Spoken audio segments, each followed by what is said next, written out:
Now we will talk about potential energy of a system of charges. दो charge का जो system है उसकी पोटेंशियल एनर्जी की बात करेंगे.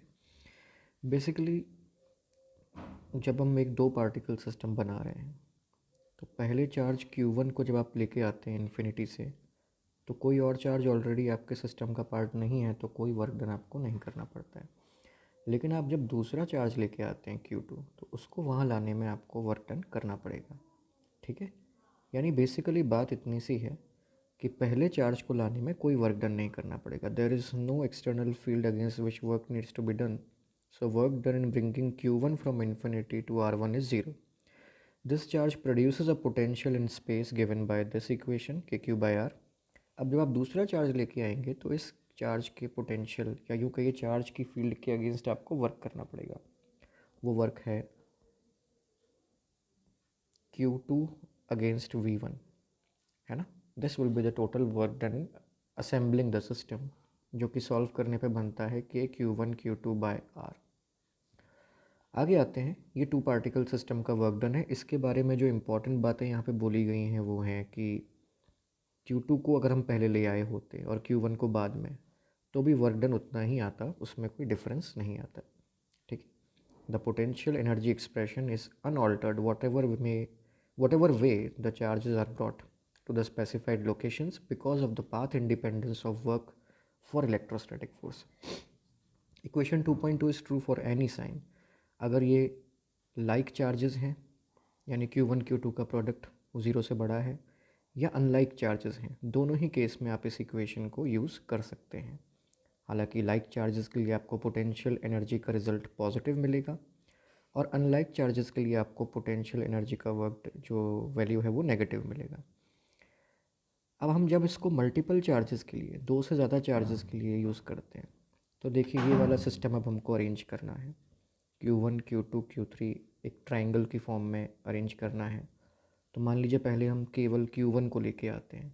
सो again no work is required to bring the first charge, क्योंकि वो पहला चार्ज है.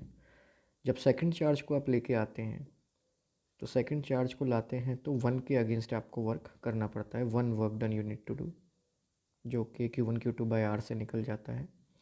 और ऐसे जब आप तीसरे चार्ज को लेके आते हैं,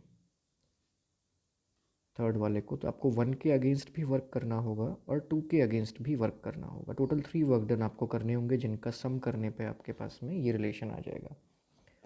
यानी अगर आप लिखना चाहें तो ऐसे लिख सकते हैं कि Q1Q2/R12, जितने भी पेयर बन रहे हैं उन पेयर्स की एनर्जी लिखनी है आपको. Q2Q3/R23 and Q1Q3/R13. यही यहाँ पे आ रहा है. अलग अलग वर्क डन कैलकुलेट करके भी ऐसे आ रहा है, और टोटल पेयर्स काउंट करके उनकी एनर्जी दो दो के पेयर में लिखें तो भी आपको सेम रिजल्ट मिल जाएगा. Again because of the conservative nature of the electrostatic force, the final expression is independent of the manner in which the configuration is assembled. The potential energy is characteristic of the present state of configuration and not the way the state is achieved. यहाँ हम पहले Q1 को लाए, फिर Q2 को, फिर Q3 को. अगर हम किसी और ऑर्डर में भी ले आए, मान लीजिए पहले थर्ड चार्ज को ले आए, फिर सेकंड को, फिर फर्स्ट को, तो भी वर्क डन वही आएगा. यही चीज़ एग्जाम्पल 2.4 में भी आपको समझाई गई है. 4 चार्जेस हैं, 2 नेगेटिव हैं, 2 पॉजिटिव हैं. इस सिस्टम को इन्होंने अरेंज करा है. पहले चार्ज को लाने में, फर्स्ट चार्ज को लाने में कोई वर्क डन नहीं करना पड़ा. सेकंड चार्ज को जब आप ला रहे हो तो एक वर्क डन हुआ, one work done. Third charge को ला रहे हो तो जो चार्ज दो पहले पहुंच चुके हैं उन दोनों के अगेंस्ट वर्क होगा. और चौथे चार्ज को जब आप लाएंगे, फोर्थ चार्ज को, तो जो पहले से 3 चार्जेस पहुंच चुके हैं उन तीनों के अगेंस्ट वर्क डन होगा. तो ये सारे वर्क डन जो हैं ये आपस में ऐड होंगे. जो वैल्यूज़ आई हैं इंडिविजुअली, उनका सम करने पे 1 2 3 चारों केसेस में जो आपने रिजल्ट निकाले हैं, add the work done in the steps 1 2 3 4, the total work done required is this one. और अगर आप डायरेक्ट भी करना चाहें तो बेसिकली 4 पेयर्स आपको साइड्स के अलॉन्ग मिल जाएंगे, तो 4 वर्क डन ये, और 2 डायगोनल्स के अलॉन्ग मिल जाएंगे, तो 6 वर्क डन हो जाते हैं टोटल आपके पास. और उस तरह से भी आप एनर्जी लिख सकते हो. फिर वही चीज़ यहाँ पे रिपीट करी हुई है कि आप किसी भी ऑर्डर में इनको लेके आएँ, जैसे अभी हम 1 2 3 4 लाई सीक्वेंस आप उल्टा कर दें तब भी आंसर वही आएगा। अब सेकंड पार्ट में पूछा है कि बीच में क्यू नॉट चार्ज रखने के लिए हमको क्या करना होगा।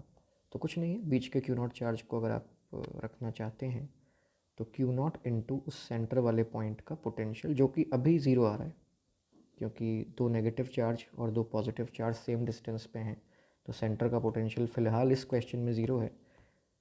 बाकी मेथड यही है, क्यू नॉट इंटू वी। तो ये वीडियो था पॉइंट चार्जेस के सिस्टम के एनर्जी का, पोटेंशियल एनर्जी का। अब नेक्स्ट वीडियो में हम बात करेंगे potential energy in an external field के बारे में।